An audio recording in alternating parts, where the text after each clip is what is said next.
Lord. ദൈവനാമത്തിന് മഹത്വം ഉണ്ടാകട്ടെ. വീണ്ടും ദൈവവചന പഠനത്തിനായി ഒരുമിച്ച് കൂടുവാൻ സ്വർഗത്തിലെ ദൈവം സഹായിച്ചുവല്ലോ. ലോകത്തിന്റെ വിവിധ ഭാഗങ്ങളിൽ നിന്ന് ഇതിൽ ജോയിൻ ചെയ്ത എല്ലാ പ്രിയപ്പെട്ടവരെയും കർത്താവായ ക്രിസ്തുവിന്റെ നാമത്തിൽ സ്നേഹ വന്ദനം ചെയ്യുന്നു. ഇന്നത്തെ ക്ലാസ് എടുക്കുന്ന കർത്താവിന്റെ ദാസൻ മാത്യു പി തോമസ് ആണ്. അദ്ദേഹത്തിന്റെ തിയോളജി എന്നുള്ള വിഷയം നമ്മൾ തുടർമാനമായി പഠിച്ചുകൊണ്ടിരിക്കുകയാണല്ലോ. ഇന്ന് രാത്രിയിലും ദൈവവചനം പഠിക്കുവാൻ ജോയിൻ ചെയ്തിരിക്കുന്ന എല്ലാ പ്രിയപ്പെട്ടവരെയും കർത്താവിന്റെ ദാസനെയും ഓർത്ത് ദൈവത്തിന് സ്തോത്രം ചെയ്യുന്നു. ഇന്നത്തെ ക്ലാസ് ഏറ്റവും അനുഗ്രഹമായി തീരുവാൻ, ഇതിൽ ജോയിൻ ചെയ്ത എല്ലാ പ്രിയപ്പെട്ടവർക്കും അത് പ്രയോജനകരമായി തീരുവാൻ ദൈവം സഹായിക്കേണ്ടതിന്, ഇത് പിന്നീട് കേൾക്കുന്നവർക്കെല്ലാം ഇത് അനുഗ്രഹമായി തീരേണ്ടതിന് നാം എല്ലാവരും പ്രാർത്ഥിച്ചു കൊണ്ടിരിക്കുമ്പോൾ ദൈവാത്മാവ് പ്രേരിപ്പിക്കുന്ന ആരെങ്കിലും ഒരാൾ അൺമ്യൂട്ട് ചെയ്തിട്ട് ചുരുക്കമായിട്ട് ഇന്നത്തെ ക്ലാസിന്റെ അനുഗ്രഹത്തിനായിട്ട് പ്രാർത്ഥിച്ചാട്ടെ.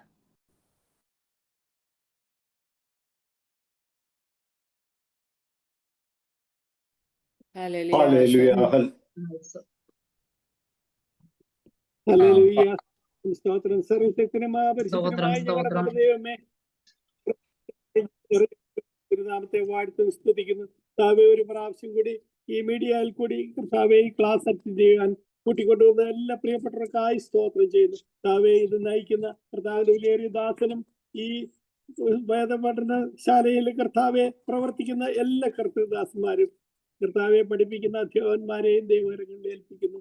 ഇന്ന് പൽക്കാലം അനുഗ്രഹിക്കപ്പെട്ടൊരു ക്ലാസ് ഞങ്ങൾക്ക് വേണ്ടി നൽകി തന്നാട്ട് വചനം പഠിപ്പിക്കുന്ന കർത്താവിന്റെ ദാസന്മാരുടെ മേൽ അഭിഷേകത്തിന്റെ തൈലം തളിക്കുമാറാകണമേ. കേൾക്കുന്ന പ്രിയപ്പെട്ടവരുടെ ഹൃദയങ്ങളിൽ എല്ലാ വിഷയങ്ങളും ഹൃദയത്തിന്റെ ആഴങ്ങളിൽ പതിഞ്ഞ് വരും കാലങ്ങളിൽ നിത്യതയ്ക്ക് വേണ്ടി ഒരുക്കപ്പെടുവാൻ അനുഗ്രഹിക്കപ്പെട്ട ഒരു ക്ലാസ് ആക്കി തീർക്കുമാറാകണമേ എന്ന് പ്രാർത്ഥിക്കുന്നു. എല്ലാ കൂട്ടിക്കൊണ്ടുവന്ന പ്രിയപ്പെട്ടവർക്കായി സ്തോത്രം. ഇനി ഇതിൽ ജോയിൻ ചെയ്യുവാൻ ആഗ്രഹിക്കുന്ന പ്രിയപ്പെട്ടവരെയും എത്രയും വേഗം ജോയിൻ ചെയ്യുവാൻ സഹായിക്കുമാറാകണമേ എന്ന് പ്രാർത്ഥിക്കുന്നു. എന്റെ ദൈവത്തിന്റെ സാന്നിധ്യം എല്ലായിടങ്ങളിലും ദർശിക്കുവാൻ സ്വർഗ്ഗവിടെയാക്കിക്കാട്ട് വരവിനായി ഞങ്ങളെ ഒരുക്കി പ്രത്യാശ കൊണ്ട് നിറയ്ക്കണമെന്ന് യേശു ക്രിസ്തുവിന്റെ വിലയേറിയ നാമത്തിൽ തന്നെ. ആമേൻ. ആമേൻ. Thank you George. ദൈവം സഹായിക്കട്ടെ. ഇന്ന് നമുക്ക് ഒരുമിച്ച് ഇപ്രകാരം ആയിരിക്കാൻ ദൈവം സഹായിച്ചുവല്ലോ. ബൈബിള് വായിച്ചു കൊടുക്കുവാൻ പല പ്രിയപ്പെട്ടവരും പറഞ്ഞിട്ടുണ്ട്. കർത്താവിന്റെ ദാസനും നമ്മുടെ സ്ഥിരം വായനക്കാരുടെ പേരറിയാവുന്നതുകൊണ്ട് ഞാനത് ആവർത്തിക്കുവാൻ ആഗ്രഹിക്കുന്നില്ല. അറിയാമല്ലോ അങ്ങനെയുള്ളവരുടെ പേര് എനിക്ക് അവർ തന്നെയാണ് പറഞ്ഞിരിക്കുന്നത്. അപ്പോൾ സ്ഥിരമായി വായിക്കുന്നവർ തന്നെ വായനയിൽ സഹായിക്കുന്നതായിരിക്കും. പ്രിയ sister Anju Sara, sister Mercy Philip, sister Binsy, Suja Raju എന്നീ പ്രിയപ്പെട്ടവരൊക്കെ വായിച്ച് സഹായിക്കും. അതുപോലെ ഞാനും കഴിഞ്ഞ ദിവസങ്ങളിൽ കുറച്ച് ദിവസങ്ങൾ സ്റ്റേറ്റ്സിലായിരിക്കാൻ സ്വർഗത്തിലെ ദൈവം സഹായിച്ചു. അവിടുത്തെ നമ്മുടെ അഗാപ്പെ ബൈബിൾ ഇൻസ്റ്റിറ്റ്യൂട്ടിൽ പഠിക്കുന്ന അനേക പ്രിയപ്പെട്ടവരെ കാണുവാനും അവരുടെ സ്നേഹ സൽക്കാരങ്ങളിലൊക്കെ പങ്കെടുക്കുവാനും ആദരവൊക്കെ ലഭിക്കാനിടയായി തീർന്നു. നമ്മുടെ ഈ ബൈബിൾ കോളേജ് പല രാജ്യങ്ങളിലും കടന്നു ചെല്ലുമ്പോൾ വളരെ സ്നേഹ ആദരവുകളൊക്കെ പറ്റുവാൻ ദൈവം സഹായിക്കുന്നു. നിങ്ങളൊക്കെ കാണിക്കുന്ന എല്ലാ ബഹുമാനത്തിനും സ്നേഹത്തിനും നന്ദിയുണ്ട്. കർത്താവ് എല്ലാവരെയും അധികം സഹായിക്കട്ടെ. വളരെ സമയത്തിൻ്റെ തിടുക്കം കൊണ്ട് എല്ലാവരെയും ഒന്ന് നേരിൽ കാണാൻ സാധിച്ചില്ലെങ്കിലും കണ്ട എല്ലാവരെയും ഓർത്ത് ഞാൻ ദൈവത്തിന് സ്തോത്രം ചെയ്യുന്നു. സ്വർഗത്തിലെ ദൈവം നിങ്ങൾക്ക് പ്രതിഫലങ്ങളാൽ നിറയ്ക്കട്ടെ. സ്തോത്രം. തുടർന്ന് നമ്മുടെ ക്ലാസ്സിനായി കടന്നു പോവുകയാണ് കർത്താവിൻ്റെ ദാസൻ മാത്യു പി തോമസ്. തുടർന്നുള്ള ക്ലാസ്സുകൾ എടുക്കുന്നതായിരിക്കും. അദ്ദേഹത്തെ വളരെ ബഹുമാനപൂർവ്വം സ്വീകരിക്കുന്നു, സ്വാഗതം ചെയ്യുന്നു. കർത്താവിൻ്റെ പരിശുദ്ധമുള്ള നാമം വാഴ്ത്തപ്പെടുമാറാകട്ടെ. നമുക്ക് വീണ്ടും ദൈവവചന പഠനമായി ഒരുമിച്ച് കൂടി വരുവാൻ ദൈവമായ കർത്താവ് നൽകിയ സാവകാശോർത്ത് ദൈവത്തെ സ്തുതിക്കുന്നു. പ്രത്യേകം നമ്മുടെ പാസ്റ്റർ ലാലു ജേക്കബ്, അപ്പോൾ തന്നെ ദൈവവചന പഠനത്തിനായി വിവിധ രാജ്യങ്ങളിൽ നിന്ന് ജോയിൻ ചെയ്തുകൊണ്ടിരിക്കുന്ന എല്ലാ പ്രിയപ്പെട്ടവർക്കും യേശു ക്രിസ്തു നാമത്തിലുള്ള വന്ദനം ഈ സമയം അറിയിക്കുകയാണ്. ദൈവം നമ്മെ സഹായിക്കട്ടെ. പ്രത്യേകിച്ച് ദൈവവചന പഠനത്തോട് ബന്ധപ്പെട്ട് നാം ഒരുമിച്ച് ആയിരിക്കുമ്പോൾ ദൈവത്തിൻ്റെ കൃപ നമ്മുടെ മേൽ അധികം വ്യാപിക്കുകയും ദൈവവചനത്തിൻ്റെ ആത്മീയ സത്യങ്ങൾ ഗ്രഹിപ്പാൻ നമ്മുടെ കണ്ണുകളെ ദൈവം പ്രകാശിപ്പിക്കുകയും ചെയ്യുവാൻ പ്രാർത്ഥനയോടുകൂടെ നമുക്ക് ദൈവസന്നിധിയിൽ ഓരോ നിമിഷമായിരിക്കാം. ദൈവം നമ്മെ അതിനായി സഹായിക്കട്ടെ. നമ്മൾ പഠിച്ചുകൊണ്ടിരിക്കുന്നത് ക്രിസ്റ്റോളജി എന്ന സബ്ജക്റ്റാണല്ലോ ഇപ്പോൾ പഠിച്ചുകൊണ്ടിരിക്കുന്നത്.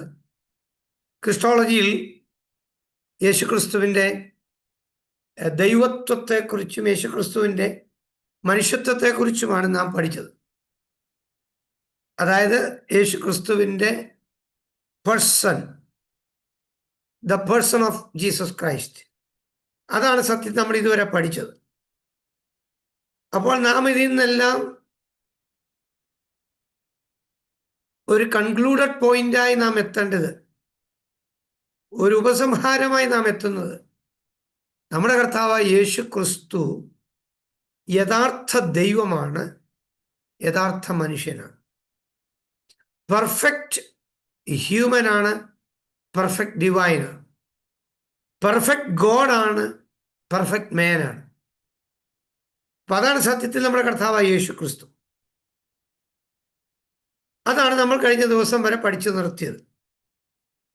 അപ്പോൾ ഇന്ന് നമ്മൾ പഠിക്കാൻ പോകുന്ന അതിപ്രധാനപ്പെട്ട ഒരു കാര്യം, അപ്പോൾ യേശു ക്രിസ്തു പെർഫെക്റ്റ് ഹ്യൂമനും പെർഫെക്റ്റ് ഡിവൈനുമാണ് എന്ന് നാം പഠിക്കുമ്പോൾ തന്നെ, നാം അങ്ങനെ തന്നെ അതിനെക്കുറിച്ച് ചിന്തിക്കുമ്പോൾ, ഗ്രഹിക്കുമ്പോൾ തന്നെ വേദശാസ്ത്രികളിൽ ഒരു വലിയ ചിന്താഗതിയുണ്ട്. അത് അതിൻ്റെ ഒരു പേരെന്ന് പറയുന്നത് കെനോസിസ് തിയറി എന്ന് പറയും. കെനോസിസ് തിയറി അല്ലെങ്കിൽ സ്വയപരിത്യാഗ സിദ്ധാന്തം എന്ന് നമുക്ക് മലയാളത്തിൽ പറയാൻ പറ്റും. സ്വയപരിത്യാഗ സിദ്ധാന്തം അല്ലെങ്കിൽ കെനോസിസ് തിയറി. ഇപ്പം നമ്മുടെ കർത്താവായ യേശു ക്രിസ്തുവിൻ്റെ ദൈവത്വത്തെ നമുക്ക് സംശയമില്ല, മനുഷ്യത്വത്തെ നമുക്ക് സംശയമില്ല. എന്നാൽ ഫിലിപ്പിയ ലേഖനം 2-ാം അധ്യായത്തിൻ്റെ 5 മുതലുള്ള വേദഭാഗങ്ങളാണ് ഈ കെനോസിസ് തിയറിക്ക് ആധാരമായിരിക്കുന്നത്. ഫിലിപ്പിയ ലേഖനം 2-ാം അധ്യായത്തിൻ്റെ 5 മുതലുള്ള വേദഭാഗങ്ങൾ നാം ഒന്ന് വായിക്കുന്നു. അപ്പോൾ നമുക്കത് കൂടുതൽ ക്രിസ്തുയേശുവിലുള്ള ഭാവം തന്നെ നിങ്ങളിൽ ഉണ്ടായിരിക്കട്ടെ. അവൻ ദൈവരൂപത്തിലിരിക്കെ ദൈവത്തോട് സമത്വം മുറുകെ പിടിച്ചുകൊള്ളണമെന്ന് വിചാരിക്കാതെ ദാസരൂപമെടുത്ത് മനുഷ്യ സാദൃശ്യത്തിലായി തന്നെത്താൻ ഒഴിച്ച് വേഷത്തിൽ മനുഷ്യനായി വിളങ്ങി തന്നെത്താൻ താഴ്ത്തി മരണത്തോളം, ക്രൂശിലെ മരണത്തോളം തന്നെ അനുസരണമുള്ളവനായി തീർന്നു. അതുകൊണ്ട് ദൈവവും അവനെ ഏറ്റവും ഉയർത്തി സകല നാമത്തിലും മേലായ നാമം നൽകി. അങ്ങനെ യേശുവിന്റെ നാമത്തിങ്കൽ സ്വർലോകരുടെയും ഭൂലോകരുടെയും അധോലോകരുടെയും മുഴങ്കാലൊക്കെയും അടങ്ങുകയും എല്ലാ നാവും യേശു ക്രിസ്തു കർത്താവ് എന്ന് പിതാവായ ദൈവത്തിന്റെ മഹത്വത്തിനായി ഏറ്റുപറയുകയും ചെയ്യേണ്ടി വരും. ഓക്കെ, നമുക്കിവിടെ നിന്ന് ശരിക്കും മനസ്സിലാക്കേണ്ടത് ഏറ്റവും പ്രധാനപ്പെട്ട ഒരു സബ്ജക്റ്റാണ് കെനോസിസ് തിയറി എന്ന് പറയുന്നത്. Kenosis theory. അപ്പോൾ തന്നെ എന്താണ് കെനോസിസ് തിയറി എന്ന് ഞാൻ എൻ്റെ പ്രാരംഭ സമയത്ത് പറഞ്ഞു കഴിഞ്ഞു. സ്വയപരിത്യാഗ സിദ്ധാന്തം എന്നാണ് പറയുന്നത്. സ്വയപരിത്യാഗ സിദ്ധാന്തം. അതായത് ഇപ്പോൾ നമ്മൾ വായിച്ചു, ക്രിസ്തുയേശുവിലുള്ള ഭാവം തന്നെ നിങ്ങളിൽ ഉണ്ടായിരിക്കട്ടെ. ദൈവരൂപത്തിലിരിക്കെ ദൈവത്തോടുള്ള സമത്വം മുറുകെ പിടിച്ചുകൊള്ളണമെന്ന് വിചാരിക്കാതെ ദാസരൂപമെടുത്ത് വേഷത്തിൽ മനുഷ്യനായി തീർന്നു, തന്നെത്താൻ ത്യജിച്ചു, തന്നെത്താൻ ഒഴിച്ചു എന്ന് അവിടെ രേഖപ്പെടുത്തിയിരിക്കുന്നു. ആ തന്നെത്താൻ ഒഴിച്ചു ഉണ്ടോ, സ്വയം ശൂന്യമാക്കി. അതിന് ഗ്രീക്കിൽ ഉപയോഗിച്ചിരിക്കുന്ന പദമാണ് കെനോസിസ് എന്ന് പറയുന്നത്. കെനോസിസ്, എംറ്റീഡ് എന്ന് വേണം ഇംഗ്ലീഷിൽ പറയാം. എംറ്റീഡ് ഹി ഹിംസെൽഫ് എന്നാണല്ലോ ഇംഗ്ലീഷ് എഴുതിയിരിക്കുന്നത്. അവൻ തന്നെത്താൻ ഒഴിച്ചു. അപ്പൊ ഈ കെനോസിസ് തിയറിയിൽ അല്ലെങ്കിൽ സ്വയപരിത്യാഗ സിദ്ധാന്തത്തിൽ അല്ലെങ്കിൽ ശൂന്യവൽക്കരണ സിദ്ധാന്തത്തിൽ, ഇതെല്ലാം ഒന്ന് തന്നെയാണ്. ശൂന്യവൽക്കരണ സിദ്ധാന്തം, സ്വയം പരിത്യജിക്കുന്ന ആ സിദ്ധാന്തം, സ്വയം ഇല്ലാതായി മാറുന്ന സിദ്ധാന്തം. ഇവിടെ നാം അല്പനിമിഷം ഒന്ന് ചിന്തിക്കേണ്ടതായിട്ടിരിക്കുന്നു. ഈ സ്വയപരിത്യാഗ സിദ്ധാന്തം അല്ലെ ശൂന്യത വൽക്കരണ സിദ്ധാന്തത്തിൽ യേശു താൻ ദൈവത്വം ഉപേക്ഷിച്ചിട്ട് ദൈവത്വം മുഴുവൻ താൻ മാറ്റിവെച്ചിട്ട് ഈ ഭൂമിയിൽ ഒരു മനുഷ്യനായിരുന്നോ? അല്ല എന്ന് നമ്മൾ സമർത്ഥിക്കുക. ഒരിക്കലുമല്ല. ഇതാണ് കെനോസിസ് തിയറിയുടെ പിന്നാമ്പുറം എന്ന് പറയുന്നത്. അപ്പൊ യേശുക്രിസ്തു ഉലകത്തിൽ വസിച്ചപ്പോൾ താൻ ദൈവത്വം ഉപേക്ഷിച്ചിട്ടല്ല ഈ ഭൂമിയിൽ വസിച്ചത്. താൻ സാക്ഷാൽ ദൈവം തന്നെയായിരുന്നു. ദൈവമായിരിക്കെ തന്നെയാണ് താൻ ഈ ശൂന്യതാവൽക്കരണ സിദ്ധാന്തത്തിൽ വന്ന് സ്വയമായി താൻ അതിൽ നിന്ന് ഒഴിഞ്ഞ്, അതിൻ്റെ അർത്ഥം ഇതാണ്, മനുഷ്യ സ്വരൂപം താൻ സ്വീകരിച്ചു. അപ്പൊ ചില അമിത കൃത്രിപ്പുകാര് അല്ലെങ്കിൽ ഫോൾസ് ഡോക്ട്രിൻ പ്രചരിപ്പിക്കുന്ന ആൾക്കാര് അതിനെക്കുറിച്ച് പറയുന്നത് യേശു ക്രിസ്തു ഭൂമിയിൽ ജീവിച്ച സമയത്ത് ദൈവമല്ലായിരുന്നു. ഒരിക്കലുമല്ല. ശ്രദ്ധിക്കുക, സാക്ഷാൽ ദൈവം തന്നെയായിരുന്നു. യേശു ക്രിസ്തു ഈ ഉലകത്തിൽ ജീവിച്ചപ്പോൾ താൻ ദൈവത്വത്തിൽ ചെയ്ത എത്രയോ കാര്യങ്ങൾ നമ്മൾ പഠിച്ചു. കാറ്റിനെ ശാന്തമാക്കി, കടലിനെ ശാന്തമാക്കി, മരിച്ചവരെ ഉയർപ്പിച്ചു, പ്രകൃതി ശക്തികളെ മുഴുവൻ കാര്യങ്ങളും യേശു ചെയ്ത ദൈവത്വത്തിൽ തന്നെയായിരുന്നു. എന്നാൽ മനുഷ്യന് മനസ്സിലാക്കി കൊടുക്കുവാൻ താൻ ആ ദൈവത്വത്തെ ഒരർത്ഥത്തിൽ പറഞ്ഞാൽ താൻ അത് ഒതുക്കി വെച്ചുകൊണ്ട് തൻ്റെ ഹ്യൂമാനിറ്റിയിൽ താൻ ഇവിടെ ജീവിച്ചു എന്നുള്ളൊരാശയം ഒരുപക്ഷെ ശരിയായിരിക്കാം. ഫോർ എക്സാമ്പിൾ, ഒറ്റ ഉദാഹരണം പറയുമ്പോൾ മനസ്സിലാക്കാനേ ഉള്ളൂ. ഇപ്പം നല്ല എഡ്യൂക്കേറ്റഡ് ആയ ഒരു മനുഷ്യൻ, ഇപ്പം MSc മാത്തമാറ്റിക്സ് ഒക്കെ കഴിഞ്ഞ ഒരാൾ, ഒരു എക്സാമ്പിൾ പറയുന്നത്, MSc മാത്തമാറ്റിക്സ് ഒക്കെ കഴിഞ്ഞ് ഒരു മനുഷ്യനെ 1ാം ക്ലാസ്സിൽ കണക്ക് പഠിപ്പിക്കാൻ വിട്ടാൽ, അല്ലെങ്കിൽ 1ാം ക്ലാസ്സിലെ കുട്ടികളെ മാത്തമാറ്റിക്സ് പഠിപ്പിക്കാൻ വേണ്ടി MSc മാത്തമാറ്റിക്സ് കഴിഞ്ഞ ഒരാളെ വെച്ചാൽ അദ്ദേഹം എങ്ങനെ പഠിപ്പിക്കും? തീർച്ചയായിട്ടും പഠിപ്പിക്കും. എങ്ങനെ പഠിപ്പിക്കും എന്ന് ചോദിച്ചാൽ നിങ്ങൾക്ക് മനസ്സിലായല്ലോ. 1ാം ക്ലാസ്സിലെ കുട്ടിക്ക് മനസ്സിലാകുന്ന രീതിയിൽ കഥയോ പാട്ടോ ഒക്കെ ചൊല്ലിക്കൊടുത്ത് 1, 2, 3 ഇതിനെക്കുറിച്ച് പഠിപ്പിക്കും. അല്ലാതെ അദ്ദേഹത്തിൻ്റെ അറിവുകളോ തനിക്ക് ലഭിച്ച പഠനമോ താൻ അവരുടെ മുമ്പിൽ പറഞ്ഞു കൊടുക്കാൻ സാധ്യമല്ല. താൻ പഠിച്ച ജക്കോബിയനോ അല്ലെങ്കിൽ താൻ പഠിച്ചിരിക്കുന്ന ഇൻ്റഗ്രേഷനോ ഡിഫറൻസിയേഷനോ അതിൻ്റെ വാല്യൂവോ ഇതൊന്നും, സീറോയുടെ വാല്യൂ ഇതൊന്നും തനിക്ക് ഈ കുട്ടികളോട് പറയാൻ പറ്റില്ല. അതുകൊണ്ട് താൻ അതിൽ അറിവില്ലാത്തവനല്ല എന്നതിനർത്ഥമില്ല. പകരം തൻ്റെ അറിവുകൾ, തൻ്റെ സാധ്യതകൾ, തൻ്റെ സ്ഥാനങ്ങൾ തനിക്ക് അവിടെ പ്രകടിപ്പിക്കാൻ പറ്റില്ല, അത് താൻ ഒതുക്കി വച്ചിരിക്കുന്നു എന്ന് മാത്രമേ ഉള്ളൂ. ഞാൻ ഉദാഹരണം പറഞ്ഞതാ. ഇതുപോലെ സാക്ഷാൽ ദൈവമാണ് നമ്മുടെ കർത്താവായ യേശു ക്രിസ്തു. പിതാവിനോടുള്ള സമത്വം മുറുകെ പിടിക്കണമെന്ന് വിചാരിക്കാതെ എന്നാണ് എഴുതിയത്. അതിൻ്റെ അർത്ഥം പിതാവും പുത്രനും സമനാണ്.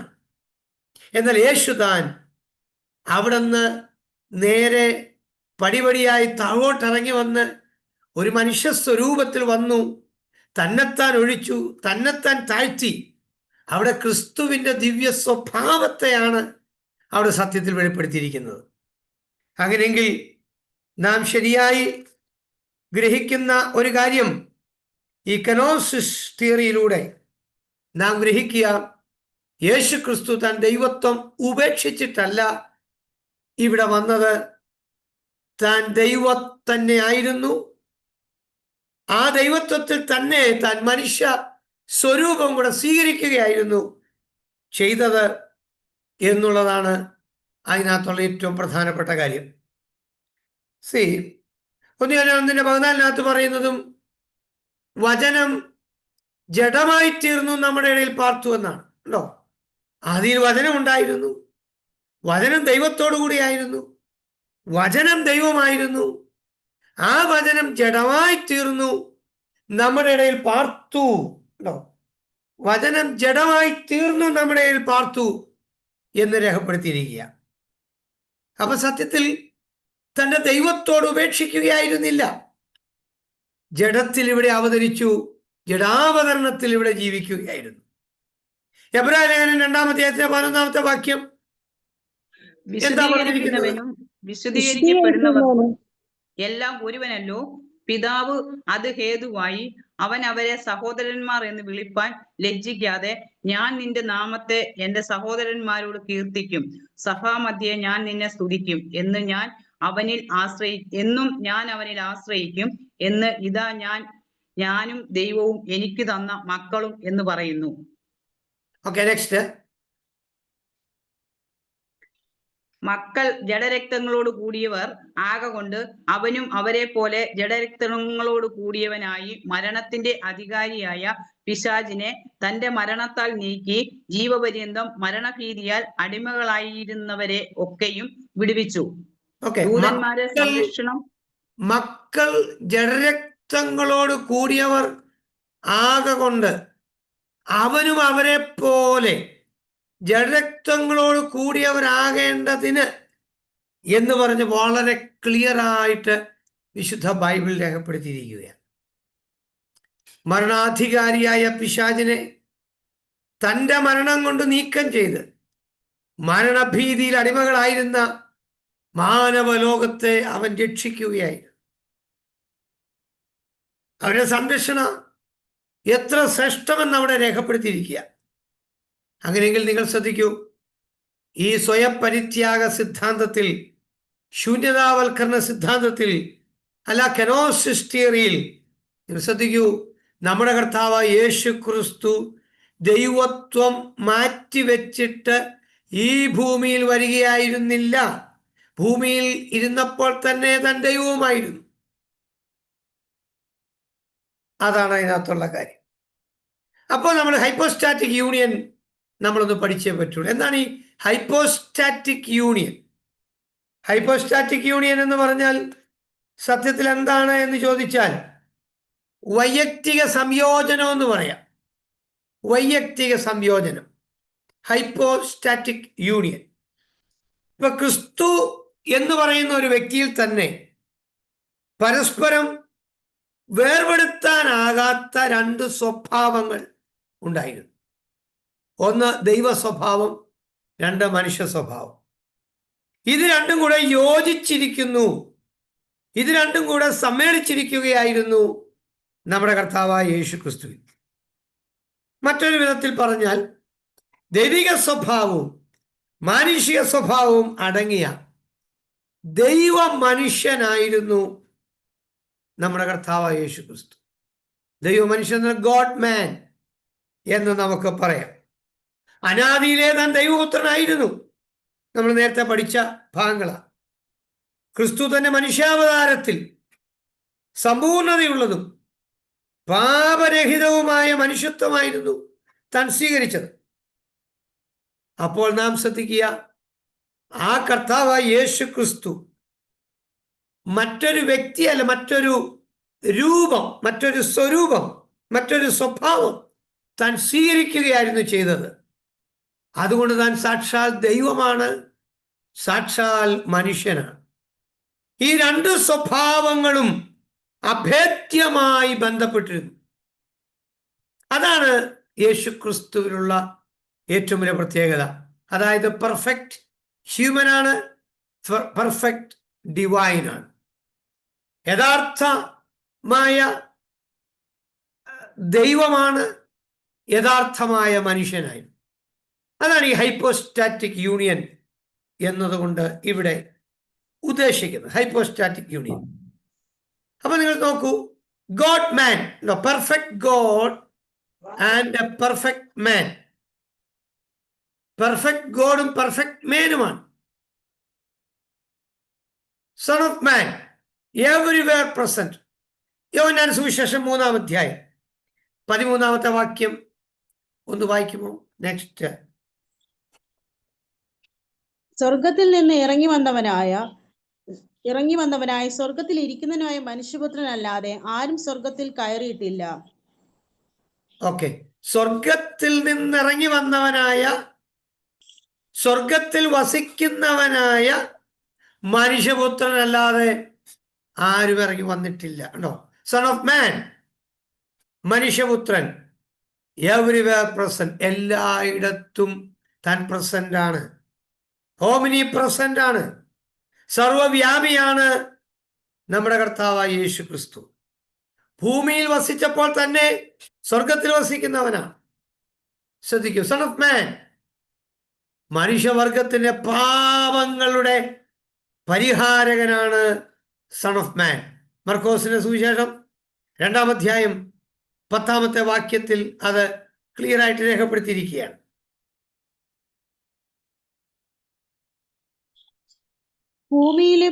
എന്നാൽ ഭൂമിയിലെ പാപങ്ങളെ മോചിപ്പാൻ മനുഷ്യപുത്രന് അധികാരമുണ്ട് എന്ന് നിങ്ങൾ അറിയേണ്ടതിന് അവൻ പക്ഷപാതക്കാരനോട് എഴുന്നേറ്റ് കിടക്കയെടുത്ത് വീട്ടിലേക്ക് പോക എന്ന് ഞാൻ നിന്നോട് പറയുന്നു എന്ന് പറഞ്ഞു. ഓക്കെ, മനുഷ്യപുത്രന് പാപങ്ങളെ മോചിക്കുവാൻ അധികാരമുണ്ട് എന്ന് അറിയേണ്ടതിന് അവനത് ചെയ്തു എന്ന് അവിടെ എഴുതി വെച്ചിരിക്കുകയാണ്.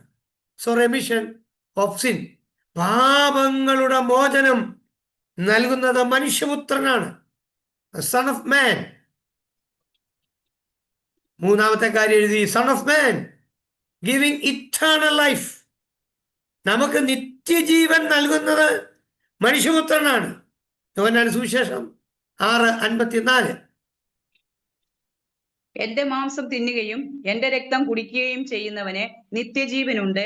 ഞാൻ ഒടുക്കത്തെ നാളിൽ അവനെ ഉയർത്തെഴുന്നേൽപ്പിക്കും. എന്റെ മാംസം സാക്ഷാൽ ഭക്ഷണവും എന്റെ രക്തം സാക്ഷാൽ പാനീയവും ആകുന്നു. എന്റെ മാംസം തിന്നുകയും എന്റെ രക്തം കുടിക്കുകയും ചെയ്യുന്നവൻ എന്നിലും ഞാൻ അവനിലും. ഓക്കെ, അപ്പൊ നമ്മൾ ശ്രദ്ധിക്കുക, നിത്യജീവൻ നൽകുന്നു. നമ്മുടെ കർത്താവായ യേശു ക്രിസ്തു നിത്യജീവൻ നൽകുന്നു. അതാണ് സൺ ഓഫ് മാൻ. മനുഷ്യപുത്രൻ നിത്യജീവനെ നൽകുകയാണ്. യേശു പറഞ്ഞില്ലേ, എന്നിൽ വിശ്വസിക്കുന്നവൻ മരിച്ചാലും ജീവിക്കും, ജീവിച്ചെന്ന് എന്നിൽ വിശ്വസിക്കുന്നവൻ ആരും മരണം കാണാതെ നിത്യതയിൽ എടുക്കപ്പെടുമെന്ന് പറഞ്ഞ എത്ര നല്ല വാക്കുകളാണ് നമ്മുടെ കർത്താവായ യേശു ക്രിസ്തുവിന്റെ വാക്കുകൾ. അപ്പം മനുഷ്യപുത്രൻ നിത്യജീവൻ നൽകുന്നവനാണ്. ഈ മനുഷ്യപുത്രൻ എവിടെ നിന്ന് വന്നു? യോഹന്നാൻ സുവിശേഷം 6-ാം അധ്യായം 62-ാമത്തെ വാക്യം എന്താ പറഞ്ഞിരിക്കുന്നത് നോക്കൂ. മനുഷ്യപുത്രൻ മുമ്പേ ഇരുന്നിടത്ത്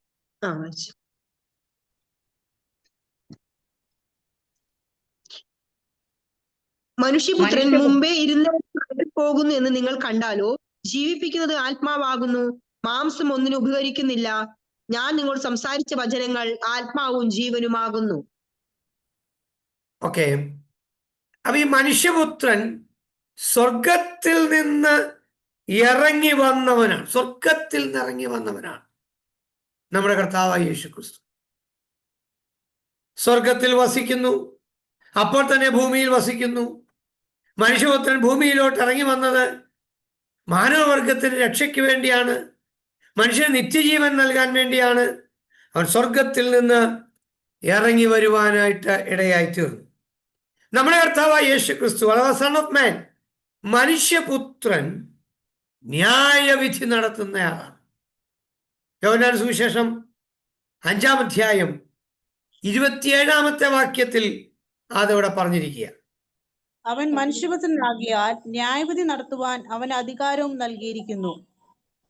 അവൻ മനുഷ്യപുത്രനാകിയാൽ ന്യായവിധി നടത്തുവാൻ അവന് അധികാരം നൽകിയിരിക്കുകയാണ്. കേട്ടോ, മനുഷ്യപുത്രനാകിയാൽ ന്യായവിധി നടത്തുവാൻ അധികാരം നൽകിയിരിക്കുന്നു. ഞാൻ എന്തിനാ ഇത്രയും ഭാഗം പഠിപ്പിച്ചതെന്ന് ചോദിച്ചാൽ, നമ്മുടെ കർത്താവായ യേശു ക്രിസ്തുവിലുള്ള ഹൈപ്പോസ്റ്റാറ്റിക് യൂണിയൻ, വൈയക്തിക സംയോജനം. യേശു ക്രിസ്തു സമ്പൂർണ്ണ മനുഷ്യനാണ്, സമ്പൂർണ്ണ ദൈവമാണ്. പെർഫെക്റ്റ് ഗോഡാണ്, പെർഫെക്റ്റ് മാനാണ്. അതാണ് ഗോഡ് മാൻ.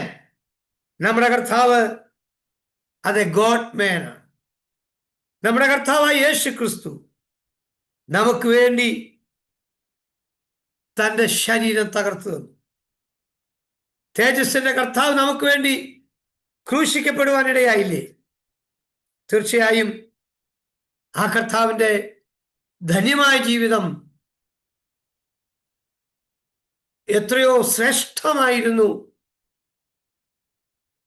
അതിലൂടെ നമുക്ക് ലഭിച്ച നിത്യജീവൻ ഓർത്ത് നമ്മുടെ ദൈവത്തെ നമുക്ക് മഹത്വപ്പെടുത്താം. ഇതോടെ ആദ്യത്തെ സെക്ഷൻ അവസാനിക്കുകയാണ്. ഇനി പാർട്ട് 2. ഞാൻ ആദ്യമേ പറഞ്ഞിരുന്നു ക്രിസ്റ്റോളജിക്ക് 2 പാർട്ടാണ്.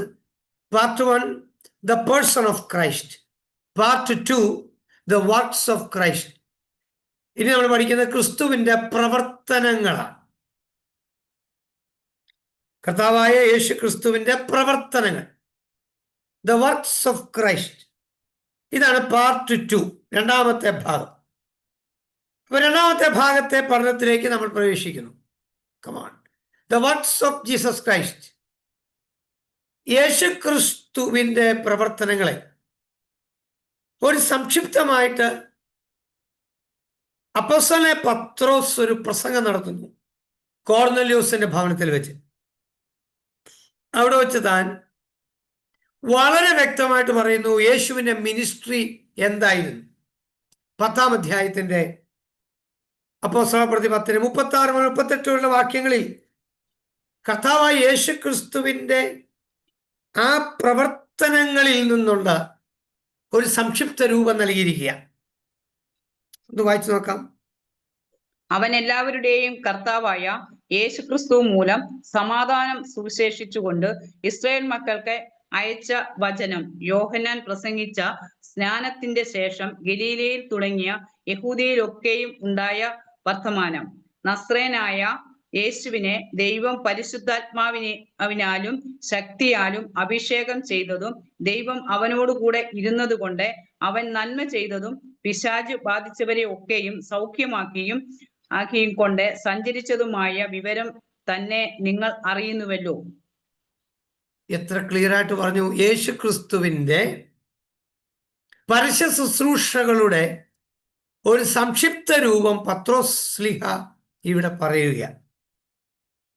സമാധാനം സുവിശേഷിച്ചുകൊണ്ട് നാടെങ്ങും ഘോഷിച്ച ഒരുവൻ, രോഗികളെ സൗഖ്യമാക്കിയ ഒരുവൻ, വചനം ശുശ്രൂഷിച്ച ഒരുവൻ, പിശാച് ബാധിച്ചവരെ സൗഖ്യമാക്കിയ ഒരുവൻ എന്ന് വേണ്ട എത്രയോ കാര്യങ്ങളാണ് ഇപ്പോൾ ഇവിടെ വായിച്ചു കേട്ടത്.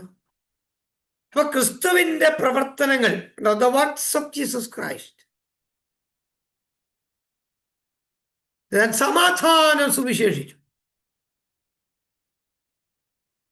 അപ്പോൾ തന്നെ നമ്മൾ നോക്കൂ, യേശു ക്രിസ്തു നല്ലൊരു പ്രീച്ചറായി, നല്ലൊരു പ്രസംഗകനായിരുന്നു. യേശു ക്രിസ്തുവിന്റെ പ്രസംഗം അധ്വാനിക്കുന്നവരും ഭാരം ചുമക്കുന്നവരുമായുള്ളവരെ, നിങ്ങൾ എൻ്റെ അടുക്കൽ വരുവിൻ, ഞാൻ നിങ്ങളെ വിടുവിക്കാം. ഗിരിപ്രഭാഷണം, ആത്മാവിൽ ദരിദ്രരായവർ ഭാഗ്യവാന്മാർ, എന്തുകൊണ്ടെന്നാൽ സ്വർഗരാജ്യം അവർക്ക് ലഭിക്കും. നമ്മൾ നോക്കൂ, നല്ലൊരു പ്രീച്ചർ പോരാ, ദ പ്രീച്ചർ. യേശുവിനെ പോലെ ഒരു പ്രസംഗകൻ ഇതുവരെ ഉലകത്തിൽ വേറെ വന്നിട്ടില്ല. കാരണം അവന്റെ പ്രസംഗങ്ങൾ കേൾക്കാൻ ആൾക്കാർ തടിച്ചുകൂടുന്നത് ഒരു വലിയ ക്രൗഡ് പുള്ളറായിരുന്നു. കാരണം അവന്റെ ലാവണ്യ വാക്കുകൾ കേൾക്കുവാൻ ജനം തടിച്ചുകൂടുമായിരുന്നു എന്ന് പുതിയ നിയമത്തിൽ ധാരാളം രേഖകൾ നമുക്കറിയാം. അങ്ങനെയെങ്കിൽ താനൊരു പ്രീച്ചർ, നല്ലൊരു പ്രസംഗകനായിരുന്നു. പ്രീച്ച് ദ ഗോസ്പൽ, സുവിശേഷം പ്രസംഗിച്ചു എന്ന് പറഞ്ഞാൽ ജനങ്ങൾക്ക്, തൻ്റെ ശ്രോതാക്കൾക്ക് നിത്യജീവനിലേക്കുള്ള മാർഗമായിരുന്നു താൻ പ്രസംഗിച്ചത്. തന്റെ പ്രസംഗങ്ങൾ കേട്ടിരുന്ന ദിവസങ്ങൾ പോകുന്ന അറിഞ്ഞില്ല. 3 ദിവസമായി എന്നോടൊപ്പം ഈ ജനമായിരിക്കുന്നു, നിങ്ങൾ ഇവർക്ക് ഭക്ഷിപ്പാൻ കൊടുപ്പിൻ, പോകുന്ന വഴിയിൽ ഒരുപക്ഷെ അവൾ തളർന്നു പോയെങ്കിലോ എന്ന് പറയുന്നില്ലേ? 3 ദിവസം പാസ് ചെയ്തതുപോലെ ഇവരറിയുന്നില്ല. അതും 100 2 പേരാണോ? 5000 പേര് പുരുഷന്മാർ തന്നെ അവിടെ ഉണ്ടായിരുന്നു. നിങ്ങൾ ശ്രദ്ധിക്കൂ. അപ്പൊ യേശുക്രിസ്തുവിന്റെ ആ ശൈലി നമ്മൾ വളരെ ഗൗരവമായി മനസ്സിലാക്കണം. തന്റെ പ്രസംഗത്തിന്റെ തീം എന്ന് പറയുന്നത് കിങ്ഡം ഓഫ് ഗോഡ്, ദൈവരാജ്യം. ദൈവരാജ്യം എന്നുള്ളതായിരുന്നു തന്റെ പ്രസംഗത്തിന്റെ തീം. ദൈവരാജ്യം, കിങ്ഡം ഓഫ് ഗോഡ്. ദൈവരാജ്യത്തെ കുറിച്ച് പ്രസംഗിച്ചു. ദൈവരാജ്യത്തിന്റെ നാനാവശങ്ങളെ കുറിച്ച് പഠിപ്പിച്ചു. ദൈവരാജ്യത്തെ പ്രവേശിക്കാനുള്ള മാർഗങ്ങൾ പറഞ്ഞു. ദൈവരാജ്യം എന്താണെന്ന് പറഞ്ഞു. ദൈവരാജ്യം എന്നല്ല എന്നും പറഞ്ഞു. ദൈവരാജ്യ പ്രവേശനത്തിന് എങ്ങനെ നാം ജീവിക്കണമെന്ന് പറഞ്ഞു. അപ്പോൾ തന്നെ കിങ്ഡം ഓഫ് ഹെവൻ, സ്വർഗരാജ്യത്തെ കുറിച്ച് യേശു പഠിപ്പിച്ചു. ഈ സ്വർഗരാജ്യമെന്നും ദൈവരാജ്യമെന്നും പറയുന്നതും രണ്ടാണെന്ന് പഠിപ്പിക്കുന്നവരുണ്ട്, ഒന്നാണെന്ന് പഠിപ്പിക്കുന്നവരുണ്ട്. ആ ചോയ്സ് ഞാൻ നിങ്ങൾക്ക് വിട്ടുതരുന്നു. എന്നാൽ ദൈവരാജ്യവും സ്വർഗരാജ്യവും ഒന്നാണെന്ന് ചിന്തിക്കുകയും പഠിപ്പിക്കുകയും ചെയ്യുന്ന ഒരാളാണ് ഞാൻ. എന്തുകൊണ്ടെന്നാൽ മത്തായിയുടെ സുവിശേഷത്തിനകത്ത് സ്വർഗരാജ്യം എന്ന് ഉപയോഗിച്ചിട്ടുണ്ട്.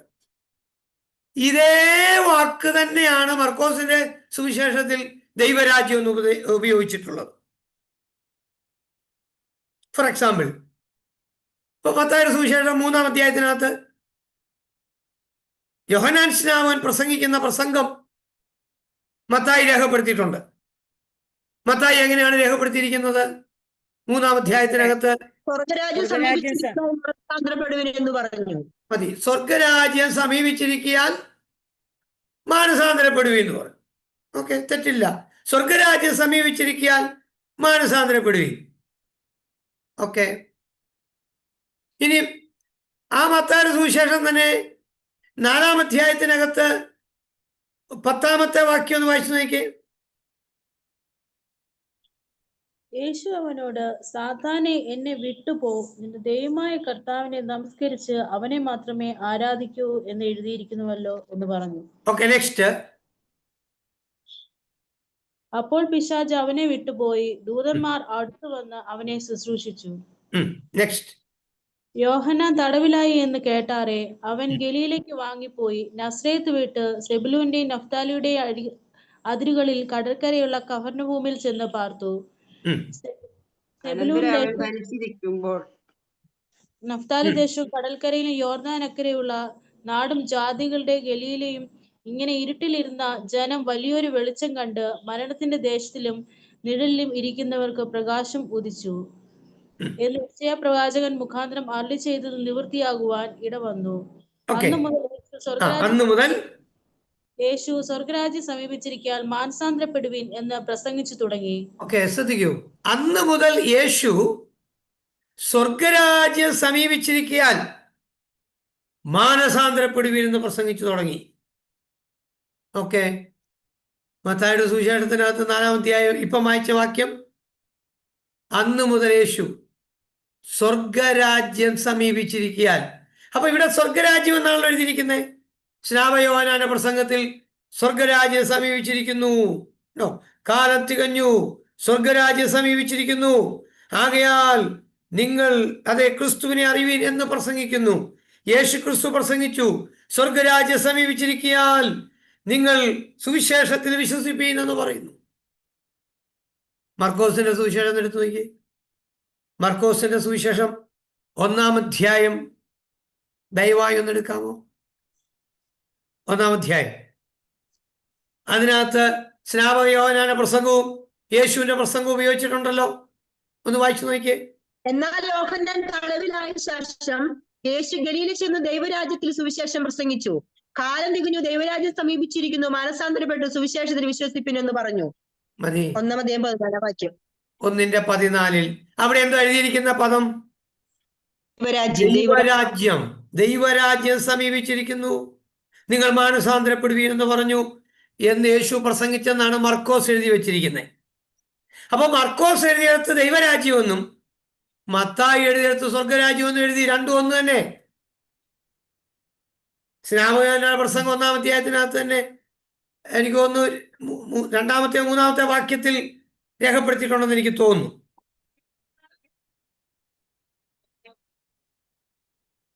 ഓക്കെ, ഇല്ലെങ്കിൽ കുഴപ്പമില്ല. കാരണം കാലം തികഞ്ഞു, ദൈവരാജ്യം സമീപിച്ചിരിക്കാൻ മാനസാന്തരപ്പെടുവീനെന്ന് സ്നാപകയോഹന്നാൻ പ്രസംഗിച്ചു എന്നാണ് എഴുതിയിരിക്കുന്നത്. അപ്പൊ ദൈവരാജ്യം എന്ന പദമാണ് മർക്കോസ് ഉപയോഗിച്ചത്, സ്വർഗരാജ്യം എന്ന പദമാണ് മത്തായി ഉപയോഗിച്ചത്. നീ ലൂക്കോസോട് വേണം നോക്കൂ. പക്ഷെ ഇപ്പൊ എനിക്ക് അതിനകത്ത് പോകേണ്ട കാര്യമില്ല, ഇത് തന്നെ ഇനഫ് ആൻഡ് മോർ. നിങ്ങൾ ശ്രദ്ധിക്കൂ. അപ്പോ ദൈവരാജ്യം എന്ന് സ്വർഗരാജ്യം എന്നുള്ളത് അർത്ഥവ്യത്യാസം കൂടാതെ അല്ലേ അവിടെ ഉപയോഗിച്ചിരിക്കുന്നത്. വേറെ ഒരു 5-8 തെളിവുകളെങ്കിലും എനിക്ക് തരാനുണ്ട്. പക്ഷെ നിങ്ങൾക്ക് മനസ്സിലായല്ലോ. അപ്പോൾ ന്യായമായ ഒരു ചോദ്യം നമുക്കുണ്ടാവാം, അങ്ങനെയാണെങ്കിൽ എന്തുകൊണ്ടാണ് ഈ മത്തായി സ്വർഗരാജ്യത്തിന് ഞാൻ കാര്യമല്ല? അത് ഞാൻ പറയാം. ഈ മത്തായി യഹൂദന്മാർക്ക് വേണ്ടിയാണ് സുവിശേഷം എഴുതിയത്. ഈ യഹൂദന്മാര് ദൈവം എന്ന പദം ഉപയോഗിക്കാൻ പറ്റത്തില്ല. കാരണം യാഹ്വയുടെ നാമം വൃഥാവിലെടുക്കാൻ പറ്റില്ല. അപ്പം ദൈവരാജ്യം എന്നുള്ള സ്ഥലത്ത് സ്വർഗരാജ്യം എന്ന് മത്തായി എഴുതി. ഇത്രേ ഉള്ളൂ ഇതിന്റെ ആൻസർ. അതുകൊണ്ട് യഹൂദന്മാർക്ക് വേണ്ടി എഴുതിയുണ്ട് സ്വർഗരാജ്യം എന്ന് എഴുതി. മർക്കോസ് യഹൂദന്മാർക്ക് എഴുതിയതല്ല, അതുകൊണ്ട് അദ്ദേഹം ദൈവരാജ്യം എന്ന് എഴുതി. സോ യേശുക്രിസ്തുവിന്റെ പ്രസംഗം ദൈവരാജ്യത്തെക്കുറിച്ചായിരുന്നു, സ്വർഗരാജ്യത്തെക്കുറിച്ചായിരുന്നു. ഇനി യേശുക്രിസ്തു ഒരു നല്ല ടീച്ചറാണ്. The teacher. യേശുവിനെ പോലെ ഒരു ടീച്ചർ ഇതുവരെ ഉലകത്തിൽ ഉണ്ടായിട്ടില്ല, ഇനിയോട്ടുണ്ടാകുകയുമില്ല. തന്റെ ടീച്ചിങ് എബിലിറ്റി വളരെ വലുതായിരുന്നു. നമ്മുടെ കർത്താവ് യേശു ക്രിസ്തു ശിഷ്യന്മാരുടെ പാദങ്ങൾ കഴുകിയപ്പോൾ അവരോട് യേശുക്രിസ്തു പറഞ്ഞു, നിങ്ങളും ഞാൻ ചെയ്തതുപോലെ പാദങ്ങൾ കഴുകണം. അപ്പൊ ഇവർ പറഞ്ഞു, ഗുരു കർത്താവേ അതെങ്ങനെ സാധിക്കും എന്നൊക്കെ ഒരു ആശങ്കകൾ പ്രകടിപ്പിച്ചപ്പോൾ യേശുക്രിസ്തു പറഞ്ഞു, ഗുരുവെന്നും കർത്താവെന്നും നിങ്ങൾ വിളിക്കുന്ന ഞാൻ അങ്ങനെ തന്നെ ആകുന്നു. എന്നാൽ ഞാൻ നിങ്ങളുടെ പാദങ്ങൾ കഴുകിയതുപോലെ നിങ്ങൾ പരസ്പരം പാദങ്ങൾ കഴുകണം. അത് യോഹന്നാൻ സുവിശേഷം 13-ാം അധ്യായത്തിലാണ് ആ ഭാഗം പറഞ്ഞിട്ടുള്ളത്.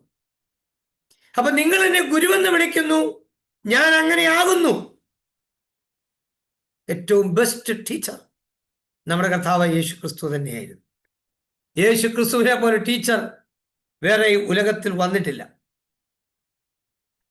അതുകൊണ്ടല്ലേ ശാസ്ത്രിമാര് യേശുവിനോട് വന്ന് ചോദ്യങ്ങൾ ചോദിക്കുമ്പോൾ ഉത്തരം കേട്ട് കഴിഞ്ഞാൽ അവർ സ്ഥലം വിടും. കാരണം തന്റെ മറുപടിയുടെ മുമ്പിൽ അവർക്ക് പിന്നെ മിണ്ടാൻ സാധിക്കുന്നില്ല. സദൂക്യർ വന്ന് ചോദിച്ചാൽ അവർക്ക് കൊടുക്കുന്ന മറുപടിയുടെ മുമ്പിൽ അവർ സ്ഥലം വിടും. പരീശന്മാർ വന്ന് ചോദിക്കുമ്പോൾ അവരും സ്ഥലം വിടും. ശാസ്ത്രിമാരോ എസന്റരോ മഹാപുരോഹിതന്മാരോ വന്ന് ചോദിച്ചാലും യേശു കൊടുക്കുന്ന ഉത്തരത്തിന് മുൻപിൽ അവർ സ്ഥലം വിടുകയും യേശു ചോദിക്കുന്ന ചോദ്യത്തിന് അവർക്ക് ഉത്തരം നൽകുവാൻ കഴിയാതെയും ഇരുന്നിട്ടുണ്ട്. അപ്പൊ ആരായിരുന്നു യേശു ക്രിസ്തു? He is the teacher. Is the teacher. യഥാർത്ഥത്തിൽ ഒരു ടീച്ചറാണ്, നല്ലൊരു ഗുരുവാണ്. യേശുക്രിസ്തുവിന്റെ പഠിപ്പിക്കലുകൾ അതുപോലെ മനസ്സിലാക്കാൻ കഴിയുമായിരുന്നു. കാരണം പിക്ചർ സം മോഡലായിരുന്നു തൻ്റെ ടീച്ചിങ്സ് എല്ലാം. പിക്ചർ സം എന്ന് പറഞ്ഞാൽ പിക്ചർ, PICTU, പിക്ചർ, പടം. യേശുവിന്റെ പ്രസംഗം കേൾക്കുമ്പോൾ നമ്മുടെ മുമ്പിൽ വലിയ പടമാണ് വരുന്നത്. ശ്രദ്ധിച്ചോ? യേശുക്രിസ്തുവിന്റെ ടീച്ചിങ്സ് മുഴുവൻ എടുത്ത് നമ്മൾ നോക്കിയാൽ മതി. കൊതുകുകളെ അരിക്കുകയും ഒട്ടകത്തെ വിഴുങ്ങുകയും ചെയ്യുന്നു. കൊതുകുകളെ നിങ്ങൾ അരിച്ചെടുക്കുന്നു, ഒട്ടകത്തെ നിങ്ങൾ വിഴുങ്ങുന്നു. എന്തോ ടീച്ചിങ് ഉണ്ടോ? നിന്റെ കണ്ണിൽ കോലിരിക്കെ മറ്റുള്ളവന്റെ കണ്ണിലെ കരടെടുക്കാൻ വേണ്ടി നീ തുനിയുന്നുവോ? സഹോദര, ആദ്യം നിന്റെ കണ്ണിലെ കോലെടുത്ത് കളയൂ, പിന്നീട് വന്ന് സഹോദരന്റെ കണ്ണിലെ കരടെടുക്കാം. എന്തോ നല്ല പിക്ചറാന്ന് നോക്കിയേ.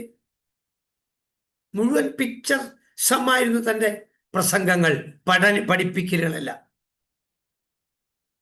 തൻ്റെ പ്രഭാഷണ ശൈലി ആൾക്കാരവിടെ നിന്നു പോകും.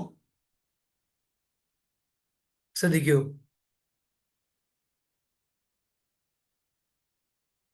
Next one, deliverance ministry. യേശുവിൻ്റെ ഡെലിവറൻസ് മിനിസ്ട്രി, അതായത് പറഞ്ഞ പിശാച് ബാധിച്ചവരെ സൗഖ്യമാക്കിയവൻ. അപ്പോസ്തലപ്രവൃത്തി 10-ാമത്തെ നമ്മൾ വായിച്ചതാ. പിശാച് ബാധിച്ചവരെ സൗഖ്യമാക്കി. Deliverance ministry Yeshu ക്രിസ്തുവിനുണ്ടായിരുന്നു.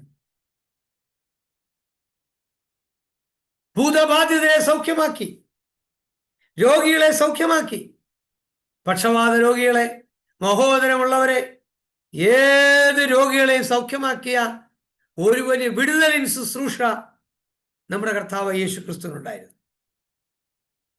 He revealed the great truth of salvation. എബ്രായലേഖനം 2-ാം അധ്യായത്തിൽ 1 മുതൽ 4 വരെ അപ്പോസ്തലനായ പൗലോസ് രേഖപ്പെടുത്തുമ്പോൾ അവിടെ എഴുതിയിരിക്കുന്നത് എന്താണെന്നറിയാമോ? The great truth of salvation, അതായത് ഇത്ര വലിയ രക്ഷ, അതിൻ്റെ സത്യം അവിടെ വെളിപ്പെടുത്തുകയായിരുന്നു. ഇത്ര വലിയ രക്ഷയുടെ സത്യം കർത്താവ് താൻ പറഞ്ഞു തുടങ്ങിയത്, ദൂതന്മാർ നമുക്ക് കാണിച്ചു തന്നത്, ഇതെല്ലാം കൊണ്ട് പറഞ്ഞിട്ട് പറയുക, ഇത്ര വലിയ രക്ഷയെ നാം ഗണ്യമാക്കാതെ പോയാൽ എങ്ങനെ നാം തെറ്റിയൊഴിയും? മനസ്സിലെ സഹോദരങ്ങളെ, ഇത്ര വലിയ രക്ഷയാണ് ദൈവം നമുക്ക് വേണ്ടി ഒരുക്കിയത്. യേശു ക്രിസ്തുവിന്റെ പ്രവർത്തനം. Next one, his sufferings.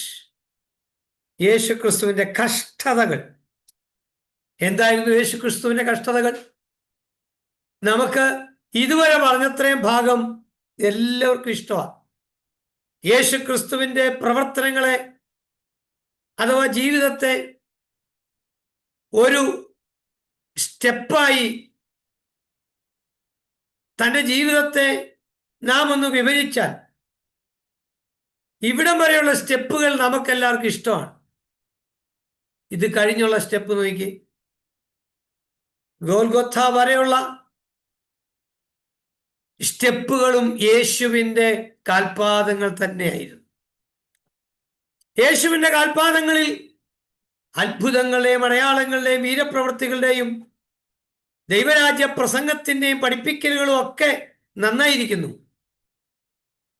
എന്നാൽ ഗദസമനായിലേക്ക് യേശു കയറുമ്പോൾ എന്നോടുകൂടെ നിങ്ങൾ ഒരു നാഴികയെങ്കിലും ഉണർന്നിരുന്ന് പ്രാർത്ഥിക്കണം എന്ന് ശിഷ്യന്മാരോട് പറയുന്നു.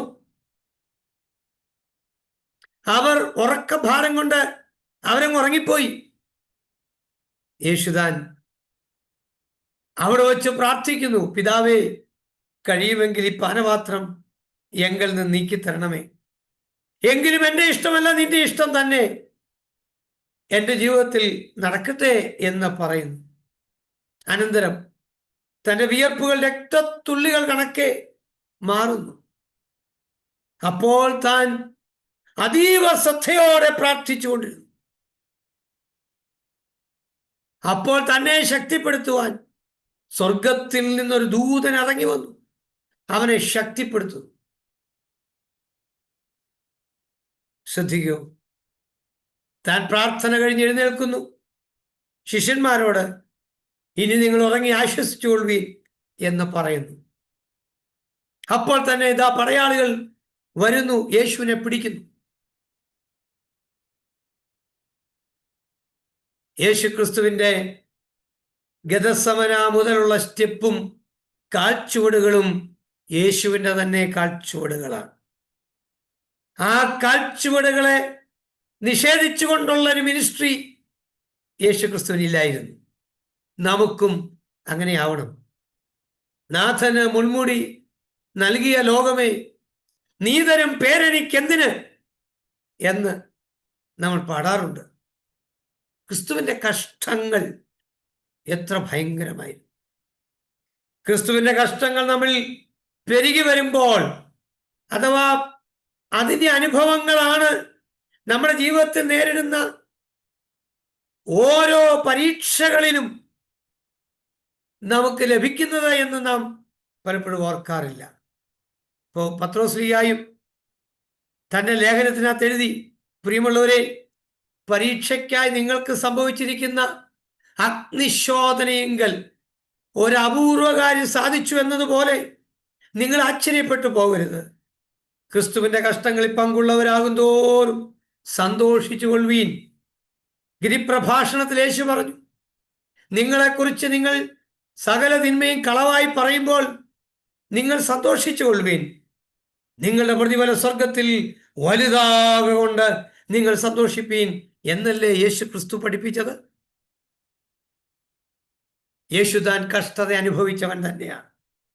ഹിസ് സഫറിങ്സ്, കഷ്ടതകൾ, അതെ, പരിശോധനകൾ, ഇവകളെല്ലാം ധാരാളം അനുഭവിച്ച ഒരു വ്യക്തി തന്നെയാണ് നമ്മുടെ കർത്താവായ യേശു ക്രിസ്തു.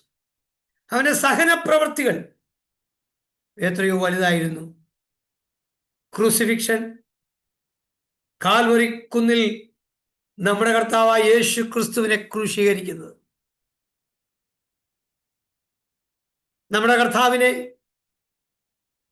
5 കോടതിക്കകത്ത് വിസ്തരിച്ചിരുന്നു. പ്രസംഗ ശൈലിക്ക് വേണ്ടിയോ പഠിപ്പിക്കാനുള്ള ശൈലിക്ക് വേണ്ടിയോ പറയുന്നതല്ല. ബൈബിളിൽ വളരെ ക്ലിയർ ആയിട്ട് എഴുതിയിട്ടുണ്ട്. യേശു ക്രിസ്തുവിനെ പിടിച്ചപ്പോൾ ആദ്യം ഇവർ ഹന്നാവിൻ്റെ അടുത്ത് കൊണ്ടുവന്നു എന്ന് ബൈബിളിൽ എഴുതിയിട്ടുണ്ട്. അതുകൊണ്ടാണ് ആദ്യം ഹന്നാവിൻ്റെ അടുത്ത് പോയി എന്ന് പറയുന്നത്. ഹന്നാവ് എന്ന് പറയുന്ന ആള് അന്നത്തെ സമയത്തെ ഒരു മഹാപുരോഹിതനല്ലായിരുന്നു. അതിനു മുൻപുള്ള മഹാപുരോഹിതനായിരുന്നു ഹന്നാവ്. ഹന്നാവിന്റെ സണ്ണില്ലോ ആയിരുന്നു കയ്യഫാവ്. കയ്യഫാവായിരുന്നു ആ സമയത്തെ മഹാപുരോഹിതൻ. അതിനു മുൻപുള്ള മഹാപുരോഹിതനായിരുന്നു ഹന്നാവ്. എന്നാൽ അനുഭവ പരിചയം കൊണ്ടും മഹാപുരോഹിതനായി ദീർഘവർഷങ്ങൾ ഇരുന്ന ഒരു വ്യക്തി എന്ന നിലയിലും കുറ്റങ്ങൾ കണ്ടുപിടിക്കാൻ മിടുമിടുക്കനായതുകൊണ്ട് യേശുക്രിസ്തുവിനെ ആദ്യം ഹന്നാവിൻ്റെ അടുത്ത് തന്നെയാണ് കൊണ്ടുപോയത്.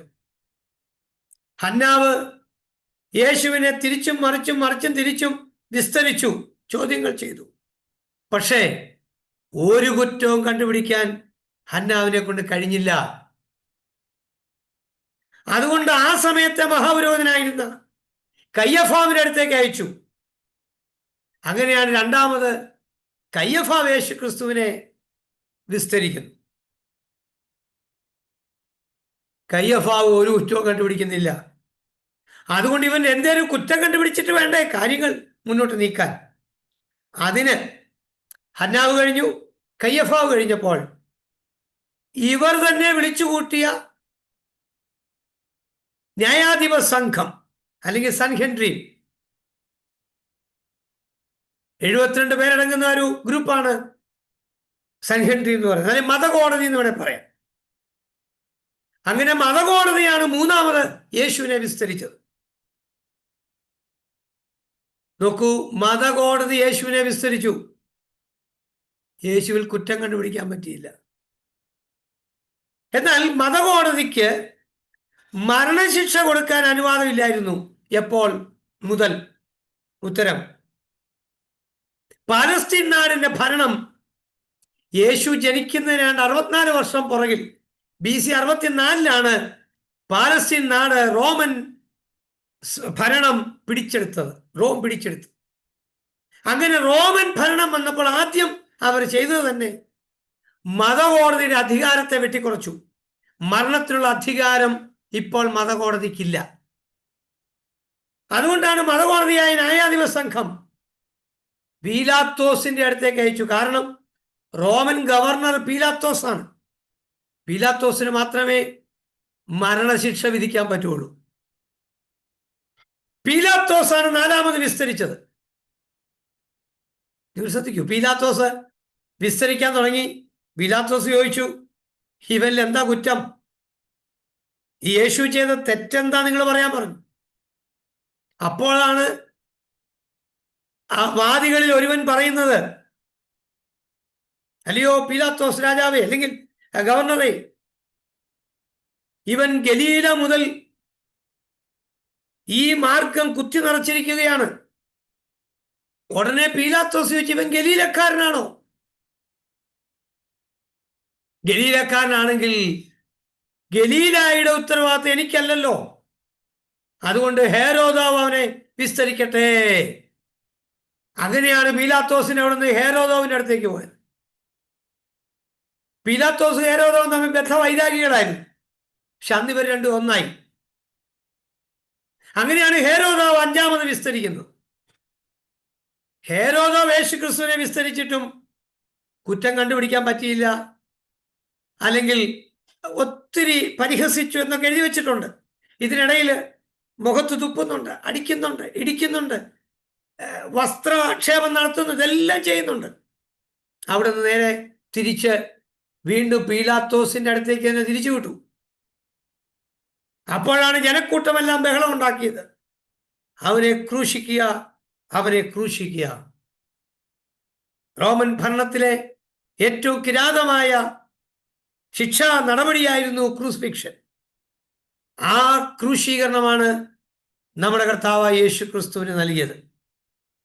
Works of Jesus Christ. Yesu ക്രിസ്തുവിന്റെ പ്രവൃത്തികൾ നോക്കൂ. നല്ലൊരു പ്രീച്ചർ, നല്ലൊരു ടീച്ചർ, നല്ലൊരു വിടുതൽ ശുശ്രൂഷ ചെയ്തയാള്, ഇത്ര വലിയ രക്ഷ മാനവകുലത്തിന് നൽകിയവൻ, കഷ്ടതകൾ സഹിച്ചവൻ, ക്രൂശിൽ തറയ്ക്കപ്പെട്ടവൻ. യേശു ക്രിസ്തുവിന്റെ പ്രവർത്തനങ്ങൾ. ഇനി നോക്കൂ, the nature of Christ. Yesu ക്രിസ്തുവിന്റെ ദിവ്യ സ്വഭാവങ്ങൾ എന്തൊക്കെയായിരുന്നു? യേശു ക്രിസ്തുവിന്റെ ദിവ്യ സ്വഭാവം, നമ്പർ 1, ഹോളി ലൈഫ്, അല്ലെങ്കിൽ യേശു ക്രിസ്തു പരിശുദ്ധനായിരുന്നു. ഒരു വിശുദ്ധനായ മനുഷ്യൻ, വിശുദ്ധ ജീവിതം നയിച്ചയാള് പോരാ, പരിശുദ്ധ ജീവിതം നയിച്ചയാള്. അപ്പോസ്തലപ്രവൃത്തി പുസ്തകം 4-ാം അധ്യായം 27 മുതൽ 30 വരെയുള്ള വാക്യങ്ങളിൽ യേശു പരിശുദ്ധനാണ് എന്ന് അവിടെ എഴുതി വെച്ചിരിക്കുക. 4-ന്റെ നീ അഭിഷേകം ചെയ്ത യേശു എന്ന നിന്റെ പരിശുദ്ധദാസന് വിരോധമായി ഹെരോദാവും പൊന്തിയോസ് പീലാത്തോസ് ജാതികളും ഇസ്രായേൽ ജനവുമായി ഈ നഗരത്തിൽ ഒന്നിച്ചുകൂടി സംഭവിക്കണമെന്ന് നിന്റെ കൈയും നിന്റെ ആലോചനയും മുൻ നിയമിച്ചതൊക്കെയും ചെയ്തിരിക്കുന്നു സത്യം. ഇപ്പോഴോ കർത്താവേ, അവരുടെ ഭീഷണികളെ നോക്കണമേ. സൗഖ്യമാക്കുവാൻ നിന്റെ കൈ നീട്ടുന്നതിനാലും നിന്റെ പരിശുദ്ധദാസനായ യേശുവിന്റെ നാമത്താൽ അടയാളങ്ങളും അത്ഭുതങ്ങളും ഉണ്ടാകുന്നതിനാലും നിന്റെ വചനം പൂർണ്ണ ധൈര്യത്തോടുകൂടെ പ്രസ്താവിപ്പാൻ നിന്റെ ദാസന്മാർക്ക് കൃപ നൽകണമേ. Okay, that's enough. പരിശുദ്ധദാസനായ യേശു ക്രിസ്തു ഉണ്ടോ? എത്ര കറക്റ്റായിട്ട് പറഞ്ഞിരിക്കുന്നു. ഓക്കെ, മർക്കോസിന്റെ സുവിശേഷം 1-ാം അധ്യായം 24-ാം വാക്യത്തിൽ എന്താണ് പറഞ്ഞിരിക്കുന്നത്? അവൻ നിലവിളിച്ച്, നസ്രായനായ യേശുവേ, ഞങ്ങൾക്കും നിനക്കും തമ്മിൽ എന്ത്? ഞങ്ങളെ നശിപ്പിപ്പാൻ വന്നുവോ? നീ ആർ എന്ന് ഞാൻ അറിയുന്നു. ദൈവത്തിന്റെ പരിശുദ്ധൻ തന്നെ എന്ന് പറഞ്ഞു. മതി, ദൈവത്തിന്റെ പരിശുദ്ധൻ തന്നെയാണ് നീ. ആരാ പറഞ്ഞത്? അശുദ്ധാത്മാവ് വിളിച്ചു പറഞ്ഞു. നോക്കൂ, അപ്പൊ അശുദ്ധാത്മാവ് വിളിച്ചു പറഞ്ഞു, നീ ദൈവത്തിന്റെ പരിശുദ്ധനാകുന്നു. മത്തായിയുടെ സുവിശേഷം 27-ാം അധ്യായത്തിന്റെ 4-ാം വാക്യത്തിൽ ഞാൻ കുറ്റമില്ലാത്ത രക്തത്തെ കാണിച്ചു കൊടുത്തതിനാൽ പാപം ചെയ്തു എന്ന് പറഞ്ഞു.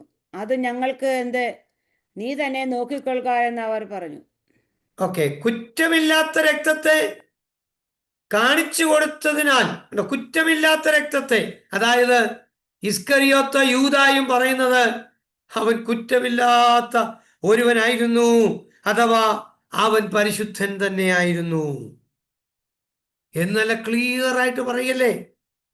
യോഹന്നാന്റെ സുവിശേഷം 18-ാം അധ്യായത്തിന്റെ 38-ാമത്തെ വാക്യത്തിൽ എന്താ പറഞ്ഞിരിക്കുന്നത്?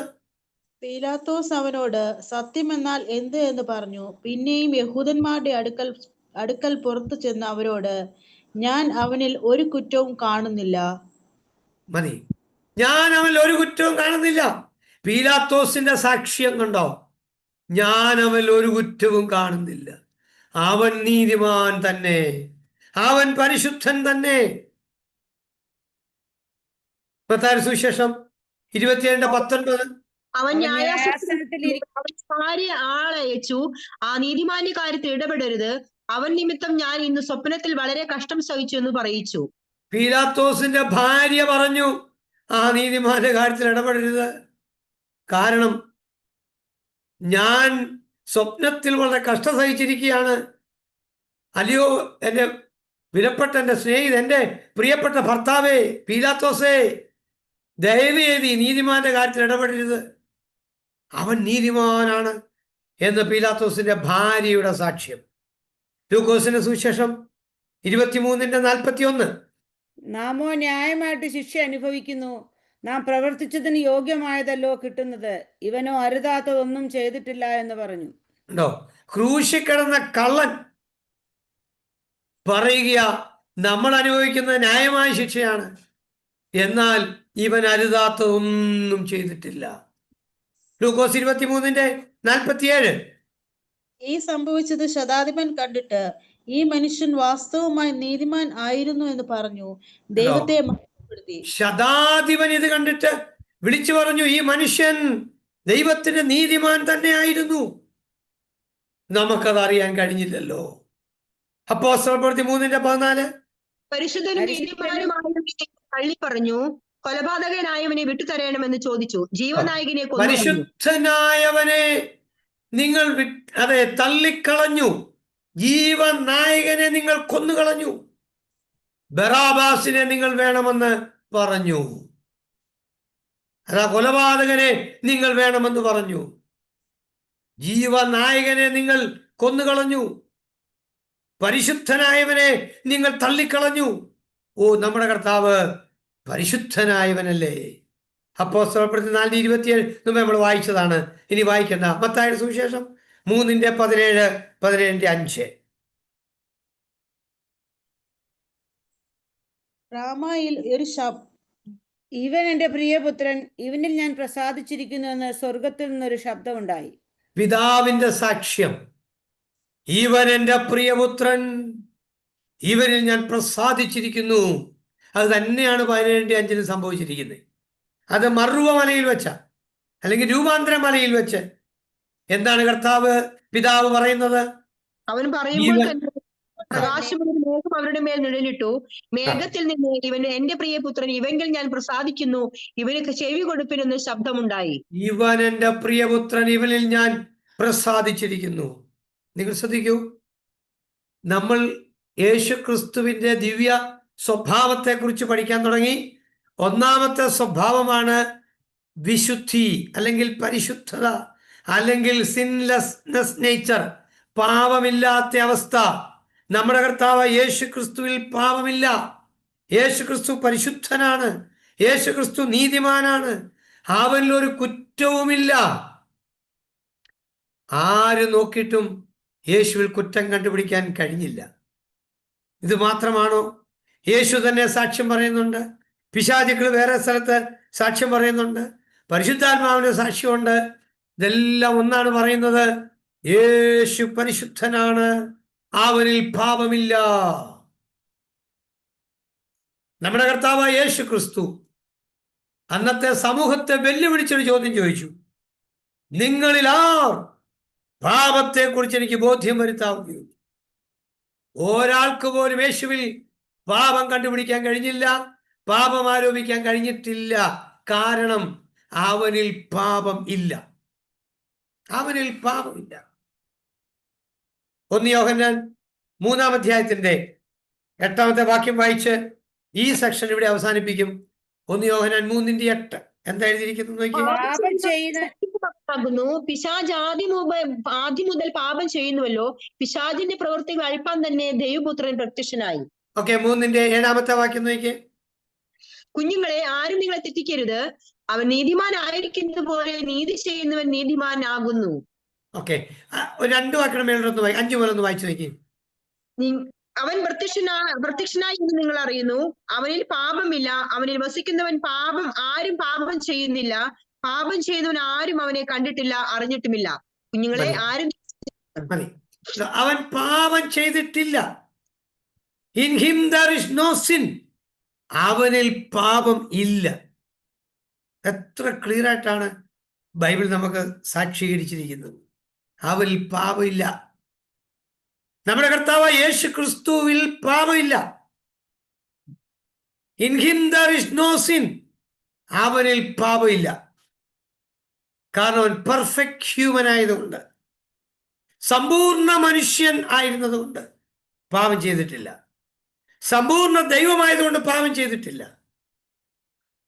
അങ്ങനെ പരിശുദ്ധനായ ഒരുവനെയല്ലേ ദൈവം നമുക്ക് വേണ്ടി നൽകി തന്നത്. ആ യേശു ക്രിസ്തുവിലൂടെ നമുക്ക് ലഭിക്കുന്ന ദിവ്യാനുഭവങ്ങൾ ഓർക്കുക. ഇവിടെ ഇന്നത്തെ ക്ലാസ് ഇവിടെ അവസാനിപ്പിക്കാം. It will be continued on next Wednesday. Thank you. Over to pastor Lalu Jake. Praise the Lord.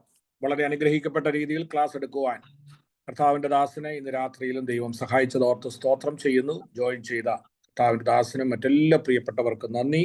ദൈവം എല്ലാവരെയും സഹായിക്കട്ടെ.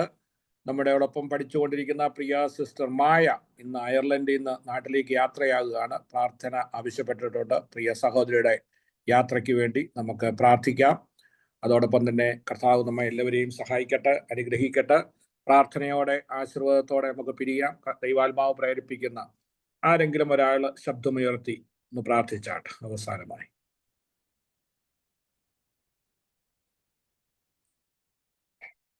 അൺമ്യൂട്ട് ചെയ്ത് പ്രാർത്ഥിച്ചാട്ടെ. Hallelujah, hallelujah. കർത്താവേ, നന്ദിയോട് സ്തുതിക്കുന്നു, വാഴ്ത്തുന്നു. കർത്താവേ, സ്തോത്രം, സ്തോത്രം, സ്തോത്രം, സ്തോത്രം, സ്തോത്രം. ഹല്ലേലൂയ. കർത്താവേ, നന്ദിയോട് സ്തുതിക്കുന്നു. സ്വർഗ്ഗസ്നേഹങ്ങളുടെ പിതാവേ, വാഴ്ത്തപ്പെട്ട ദൈവമേ, കർത്താവേ, ഓർത്ത് വിശുദ്ധ പാദപ്പെടുത്തൽ കർത്താവേ, അനുഗ്രഹപ്പെട്ട ദൈവത്തിന്റെ വചനങ്ങൾ കർത്താവ് പഠിക്കുവാൻ തക്കണം കർത്താവ് തരുന്ന കൃപകൾക്കായിട്ട് നന്ദിയോട് സ്തുതിക്കുന്ന കർത്താവേ, സ്തോത്രം. ഹല്ലേലൂയ. കർത്താവേ, അവിടുത്തെ കരം കർത്താവെ അനുഗ്രഹപ്പെട്ട മാനപാത്രങ്ങളായി കർത്താവ് ഞങ്ങൾ ഓരോരുത്തരെയും തീർക്കണമെന്ന് പ്രാർത്ഥിക്കുന്ന കർത്താവേ, സ്തോത്രം. ഹല്ലേലൂയ. കർത്താവേ, കൂടുതലായിട്ട് കർത്താവേ, സ്തോത്രം. ഹല്ലേലൂയ. കർത്താവേ, സ്തോത്രം. വചനത്തിന്റെ ആഴങ്ങൾ കർത്താവ് ഗ്രഹിക്കാൻ തക്കണം പരിശുദ്ധാത്മാവെ സഹായിക്കണമെന്ന് പ്രാർത്ഥിക്കുന്നു. വചനം പഠിപ്പിക്കുന്ന കർത്താവിന്റെ ദാസന കർത്താവ് തൃക്കരങ്ങൾ സമർപ്പിച്ച് പ്രാർത്ഥിക്കുന്നു. സകല സ്വർഗീയ നന്മകളെ കൊണ്ട് നിറക്കണമെന്ന് പ്രാർത്ഥിക്കുന്നു. അപ്പാ, സ്തോത്രം. ഹല്ലേലൂയ. കർത്താവ് വാ തുറക്കും. അപ്പാ, സ്തോത്രം. വചനത്തിന്റെ മർമ്മങ്ങളെ വെളിപ്പെടുത്തണമേ എന്ന് പ്രാർത്ഥിക്കുന്നു. കുടുംബമായിട്ട് കർത്താവ് അനുഗ്രഹിക്കണം, മാനിക്കണമേ എന്ന് പ്രാർത്ഥിക്കുന്നു. കർത്താവ് യാത്രയിരിക്കുന്ന കർത്താവ് മായസനായി പ്രാർത്ഥിക്കുന്ന കർത്താവ് ക്ഷേമത്തോടെ സന്തോഷത്തോടെ കർത്താവ്, സ്തോത്രം. ഹല്ലേലൂയ. കർത്താവ് ഭവനത്തിൽ എത്തുവാൻ തക്കണം കർത്താവ് സഹായിക്കണം. കർത്താവ് സഞ്ചരിക്കുന്ന സകല വാഹനങ്ങളും കർത്താവ് പുണ്യാഹ രക്തം മുദ്രയിട്ട് പ്രാർത്ഥിക്കണം. അപ്പാ, സ്തോത്രം. ഹല്ലേലൂയ. കർത്താവ് സന്തോഷത്തോടെ എത്തുവാൻ കൃപ ചേർന്നു. ഹല്ലേലൂയ. ഷാജി പാസനായിട്ട് പ്രാർത്ഥിക്കുന്നു, ലാലു പാസനായിട്ട് പ്രാർത്ഥിക്കുന്നു. കർത്താവിന്റെ സാന്നിധ്യം കൂടിയിരിക്കണമെന്ന് പ്രാർത്ഥിക്കുന്നു. അടിയനെയും കർത്താവിന്റെ കരം സമർപ്പിച്ച് പ്രാർത്ഥിക്കുന്നു. കർത്താവ്, ഈ നന്മകൾക്കായി സ്തോത്രം, പ്രാർത്ഥനകൾക്കായി സ്തോത്രം. മാനുമാർത്ത് അവിടെ നടക്കണം. സർവശക്തനായ കർത്താവ് ഈശ്വരന്റെ വിലയേറിയ നാമത്തിൽ അപ്പാ പ്രാർത്ഥന കേൾക്കണമേ. ആമേൻ. Thank you brother Harold. ദൈവം സഹായിക്കട്ടെ. പിതാവായ ദൈവത്തിന്റെ സ്നേഹവും പുത്രനായ യേശു ക്രിസ്തുവിന്റെ കൃപയും പരിശുദ്ധാത്മാവിന്റെ സഹവാസവും സാന്നിധ്യവും നമ്മോടും ഈ ബൈബിൾ കോളേജിന്റെ എല്ലാ പ്രവർത്തനങ്ങളോടും ഇന്ന് ക്ലാസ് എടുത്ത കർത്താവിന്റെ ദാസനോടും ഇന്നു മുതൽ എന്നേക്കും ഉണ്ടായിരിക്കുമാറാകട്ടെ. ഇന്നും ദൈവത്തിന് സ്തോത്രം ചെയ്യാം. ഹല്ലേലൂയ. എല്ലാവർക്കും നന്ദി. ദൈവം നാളെ വൈകിട്ട് നമുക്ക് വീണ്ടും കാണാം. വെളിപ്പാട് പുസ്തകം കർത്താവിന്റെ ദാസൻ പാസ്റ്റർ സി വി ആൻഡ്രൂസ് നാളെ വൈകിട്ട്